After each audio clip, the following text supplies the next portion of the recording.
On sait maintenant que pour qu'un point M ait une trajectoire circulaire, il faut qu'il subisse une accélération orientée vers l'intérieur de la trajectoire circulaire. En particulier, pour l'exemple que l'on va faire, on peut prendre le vecteur accélération, mettons comme ceci, pour faire un cas général. Alors bien sûr, on aurait pu décider de le dessiner comme ceci, mais en fait ça ne change rien. Ce que l'on va faire, c'est, comme avec tout vecteur et tout repère, eh bien, déterminer les composantes de l'accélération dans le repère de Freinet M, N, T. Eh bien, dans ce repère-là, on voit que l'accélération possède une composante normale, qu'on va appeler AN, et une composante tangentielle, que l'on va appeler AT. Voilà. Et donc dans le cas général, l'accélération du point M, dont le mouvement est circulaire, possède deux composantes, AN et AT. Et on va donner les expressions.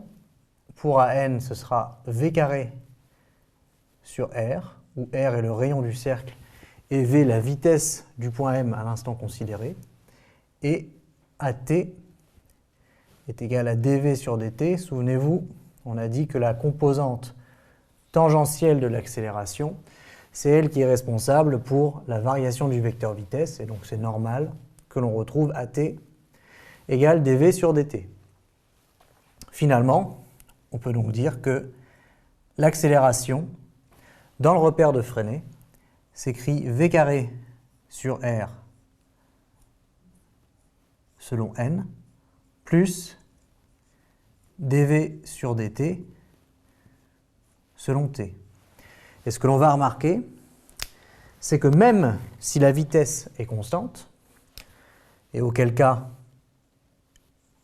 la dérivée dV sur dt vaut 0, si V constante en norme, même si la vitesse est constante, l'accélération n'est pas nulle, le terme V carré sur R est toujours non nul, et c'est ce terme-là qui est indispensable pour qu'on ait bien un mouvement circulaire.